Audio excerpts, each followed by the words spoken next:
Oh boy, I did not expect this thing to be so big. Doesn't even fit in the video. Number 1, Jinzhou. This is the best that I can find with like relatively existing English words. Jiyan. The actual pronunciation is a little bit more where your tongue's more forwards towards the teeth, and it's a bit more airy. Instead of hard G, it's more like a J. And then you add in the in, J, Jin. So that's how you do Jin. Means today, but it's just a sound, I'm assuming, because this Zhou means like the suburb, place, the location. So it's like the location of Jin. Zhou, J, J. It's like that hard G. You see the Z and the H together. Anytime they add the H, hard. J, G, O, Zhou. My light died. When you see the Z and H together, it's a hard G. So when you add H to things, it makes it hard. Jiao, Zhou, Jinzhou. And the O is really like the dashes, the little dashes indicates if your tone's going like, if you have to finish with a lifted up tone or like a down tone. Or there's the squiggle where tone kind of goes. But we won't go too into detail. Neutral, Jin, Zhou. So imagine you're saying oh, but oh, it's not a question, so it's not oh, and it's not oh. Not question, not realization, just neutral. Oh. Next up, we have Huanglong. This one's a bit difficult to pronounce, and also it has a tone, so it's not neutral anymore. It's going up, the question mark one. That was the best I could do with the existing English words like who, undo, my hand is cut. Who, undo, sing. You take the parts of each. Who, hung. If you want to be specific, HU is like, you know how in Hu Tao everyone goes Hu Tao, but it's actually like Hu, and it's more like a ooh. You're making a Hu, and it goes up. So everything going up. Question mark. Who? If you know kanji, you'd probably know the letter for dragon, and it's got it in here. Usually, if it's a name of things, people tend to like to add in the little side ho. For names, for dragon, how do we say dragon in Chinese? Long. And it's kind of common where you see Chinese last names, but it's not long. Long. That big O sound again, but with a question mark. Long. Gotta be a little bit confused. Long. Guixu, gu, a, gui, gui.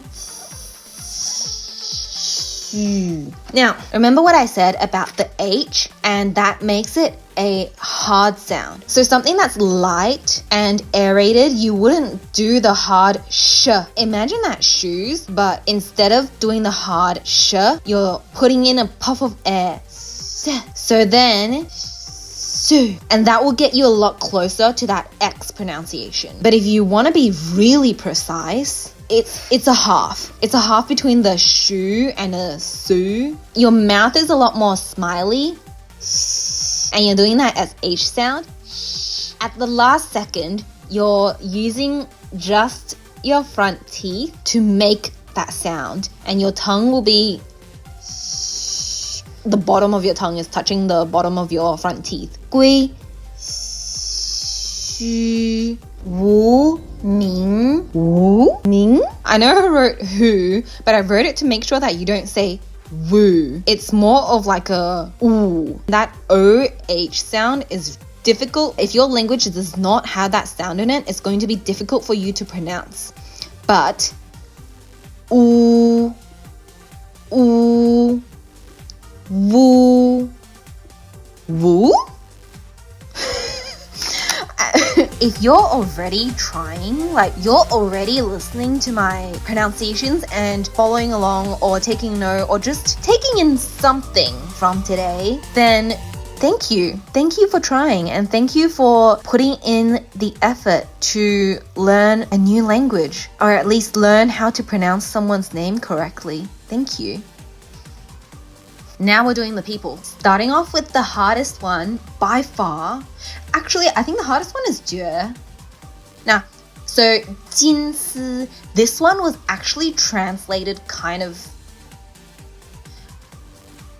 it could be a stylistic choice. If they hired a proper translator, it could be. Because that's just how translating works. Her Chinese name is Jinxi. Remember how I said the X sound is like a mix between the SH and the aerated S? I think that's why they went for this translation here. If you want to be really accurate to her Chinese name, you can do Jinxi. And that's G, but remember without the H, it's an aerated. It's like a puff of air. Ji, J, J, Ji, in, Jin, Si. You aerate your SH and then you add a stronger puff of air at the end. So it's like if you just do an aerated SH, it'll be C, like the letter C. Add in the puff, C. You're using more of your back teeth as well, rather than just the front part of your teeth. But if you want to be accurate to this name, so when you're pronouncing the C, instead of opening your mouth, keep doing that but with everything closed, with your teeth closed together. So Jinsi, Jiyan. Going down, I wrote exclamation mark, but it just means that you want to be like nonchalant. I don't know what that means actually. And going up is the question mark. Yan, Chixia. Not something you would have expected, right? I didn't expect that either. I actually thought it was like Chixia at first, like with a Q, and they just translated it to a CH. But looking at her Chinese characters, it's actually Chixia. And Chi, to make that pronunciation, is kind of like taking chirp and you cut out the RP. Chi. I guess you can cut out the P and you can still be kind of accurate, like chirp. You just sound like a Beijing person. And xia, exactly how we did it up here. Xia, down and then up. Chi, xia, Jianxin. Westernized pronunciation coming. I see a lot of people doing Jiyan and Jianxin. They pronounce it the same, so Jiyan, Jianxin. But if you look at the Chinese characters, Jianxin, the Jian, this is one word. So above, it's two words.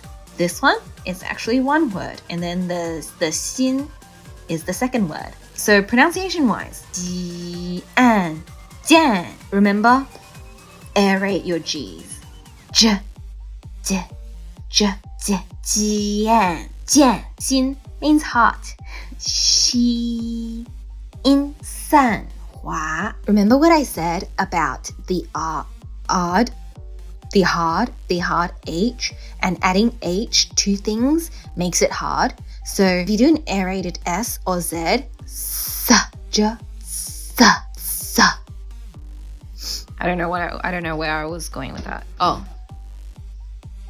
In Sanhua scenario, there's no H. So it's san, and it's going down. You're not asking a question. You're making an answer. Sanhua. With the hua, it's that hu tao situation over again, where if you want to pronounce it the westernized way, it's hu. But if you want to pronounce it the more accurate way, it's hu. Take the WH from hu, and then instead of saying oo, go like oh. Whoa. And then instead of finishing off with the H part in the O, go hu, AH, hua. And now you've got this exclamation, hua. Her tone goes up, so it's the question mark. Hua. Putting it together, san, hua. As you practice these, it will become less exaggerated. But for practice sake, it's always good to start slow and exaggerate all of your movements. That's the best way for you to get it into your muscle memory so that when you speak more fluently, you can still have that default muscle positions because your muscles remember. And you'll see that even kids in China, they will start off learning things in a more exaggerated way and in a more slow way. And as they become more proficient at it, you naturally speak more lazy, but you don't start off speaking lazy and then expect you to make the good habits. Does that make sense? 绝. This letter also has another pronunciation. 角. 角 can either mean, like if you combine it, 角色, that means a character from a story, or if just by itself, it means like a corner. You'd have to Google the character itself to find all the meanings that this word has, because it's just one letter. Usually, letter by itself has meanings, and combining it will make other meanings. G, remember the aerated G? Ji, U, like the O. It's the second pronunciation, the one that goes up. There's a question mark. J and U put together is a bit more where you can go like who, ju, and adding in the I, ju, and then adding in the pronunciation. I'm not sure if this is meant to happen. I'm peeling off the words that I wrote. I already peeled off a layer of this. I already peeled off a plastic layer before. Is this why it was so hard to rub out? Bro.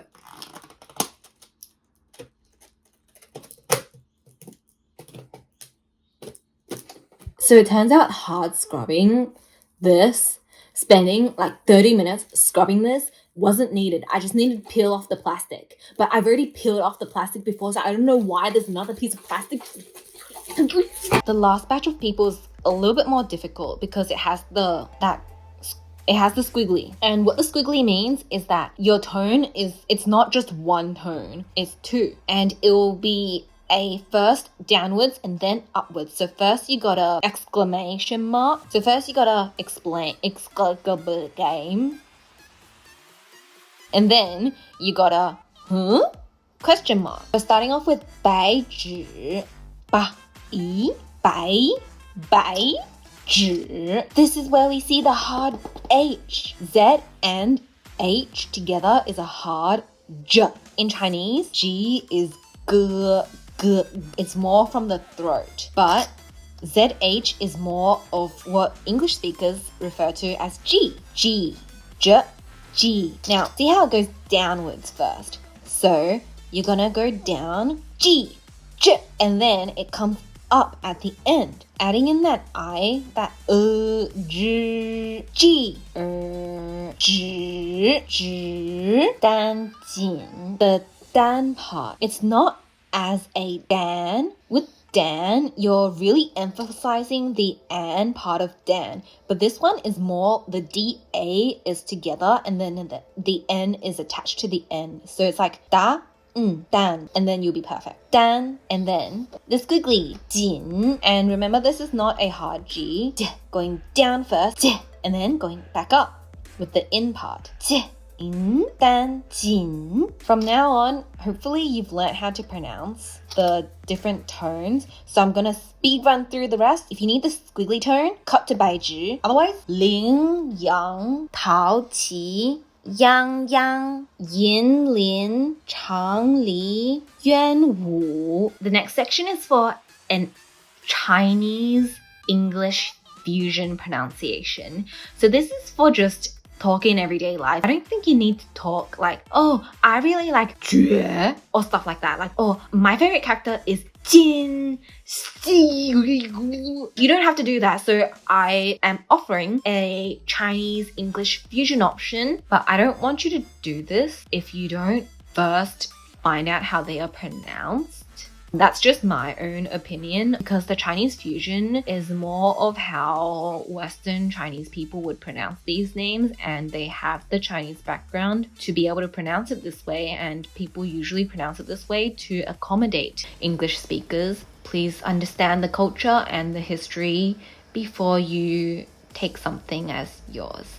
Thanks. Starting off with the locations. Jinzhou, Huanglong. With the Xu part of Guixu, you can go Siu, Wuming or Wuming. For the characters, I've cut out the ones that have like pretty much Englishnized names. Baizhi, Chixia. With Chixia, you can go like Chixia or Xia. Chixia, Danjin, Jianxin. Again with the X. Jinsin. Jiyan. With Jiyan, the most important part is about understanding where the break in his name is. Like there's a break before the Y starts.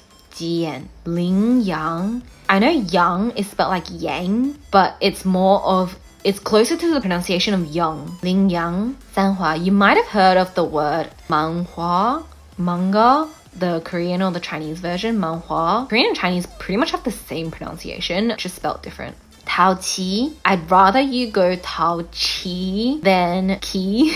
Yangyang is like, I prefer you don't go Yangyang. I don't know if it's just Australians that do this. Take off the nasal part. Instead of Yangyang, Yangyang. As for Jinsi, the one that's causing a lot of problems for everyone, you either go Jinsi, like the literal pronunciation of the letter C, Jinsi, or Jinsi. You can't do the full when your teeth are close together, and that's how you pronounce that S sound. That's all. Close the teeth together, keep pronouncing what you're pronouncing, and it'll just come out right. S. You've got that aerated part, you've got the S. Changli. Changli. Don't put so much emphasis on the A part. Instead of Changli, Changli. And Yuanwu. Yuanwu is, if you know Korean, it's probably a lot easier. Yuanwu. You can go oo, or you can emphasize the W, Wu, Yuanwu, or Yuanwu.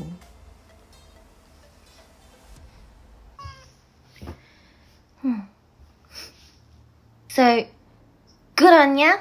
Good on you for learning. Good on you for checking this video out. Thank you so much for giving a shit. Thank you for caring about Chinese culture, Chinese pronunciation. Thank you for wanting to learn. I really, really appreciate it. And I'm pretty sure that a lot of Chinese people will appreciate you trying to pronounce someone's name correctly.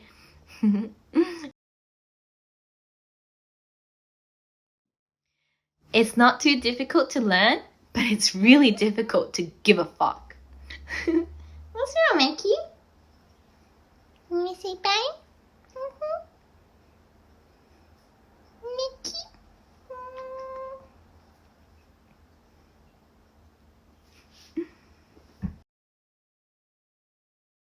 So next time that you're talking to people, you can teach them how to pronounce the person's name correctly.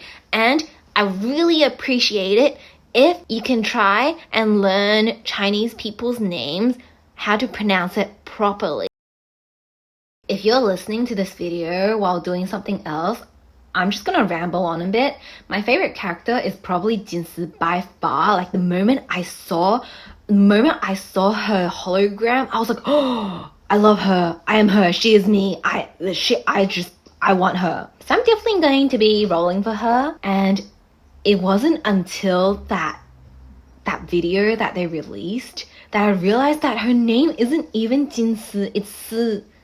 Or if you go by the Chinese name, it's Xi. The Jin part was given to her by that dragon, Jue, because she is going to be the magistrate of Jinzhou. And Jinzhou in Chinese, it just means the place or the city, like the land of Jin.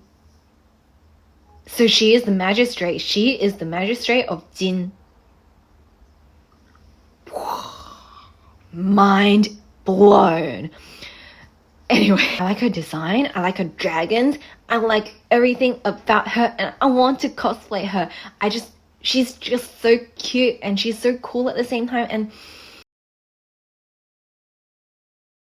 okay, starting off with should I do that first? Nah, I'll introduce myself. I'm gonna be teaching you how to pronounce these. If you don't know how to pronounce these, or you just want to respect Chinese culture, we're starting off with the locations.